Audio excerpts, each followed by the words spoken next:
My wife implemented a no male opinions rule in our house after joining a women's empowerment group. 4 years of marriage dissolved in 6 weeks of Thursday evening meetings. It started small. We were discussing renovating our kitchen when I suggested a layout that would make cooking more efficient. I prepared most of our meals. That's just your male perspective, she interrupted with a dismissive wave. The kitchen should flow according to feminine energy. Then I came home to find our comfortable sectional replaced with furniture that felt like sitting on concrete. We're implementing a new house rule. No male opinions on our living space. She wasn't joking. Her tone was dead serious. Over the next few weeks, the rule expanded. My input on weekend plans, not welcome. Thoughts on dinner choices, irrelevant. Even my preference for the thermostat was dismissed as mansplaining temperature. Then came the $2,000 photographer she booked without discussion. That's outside our budget, I pointed out. We agreed to build our emergency fund first. Are you seriously mansplaining finances to me? The rule applies to money decisions, too. From the account I mainly fund, that's financial abuse. That night, I silently transferred half our savings to a private account. The breaking point came during a dinner she organized for her empowerment group. I'd spent the afternoon grilling at her insistence. You can at least make yourself useful in the background, she'd said. 8 women swept into our home. The conversation revolved around how disappointing men were. I remained silent, serving food and refilling drinks. When I commented on a 3-week European vacation she'd announced without ever discussing it with me, every head turned with disdain. I decided it, my wife replied coldly. We don't need your permission. My wife's eyes narrowed. I think you should give us privacy for the rest of dinner. Your opinion isn't required here. Leave my own dining room, where I prepared the food they were eating,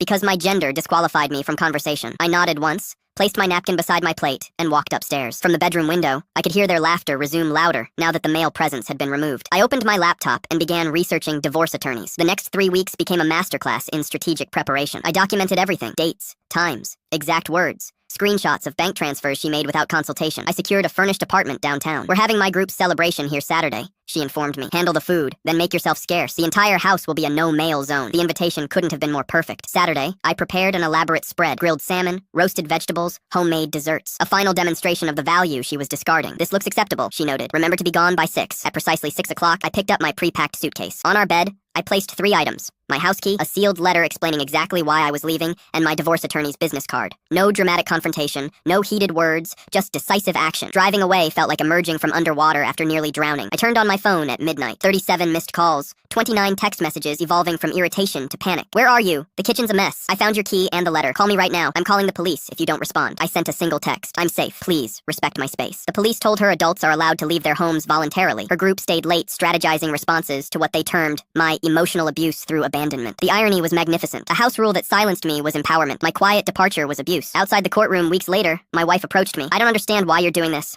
It was just a stupid rule. You created a rule explicitly silencing me in our home. You assumed I'd tolerate any level of disrespect to maintain our relationship. That miscalculation had consequences. This whole silent exit thing, it's so cold, so calculated. I paused. Actually, it's exactly what you wanted. A house with no male opinions. I just expanded the boundary to include my entire life.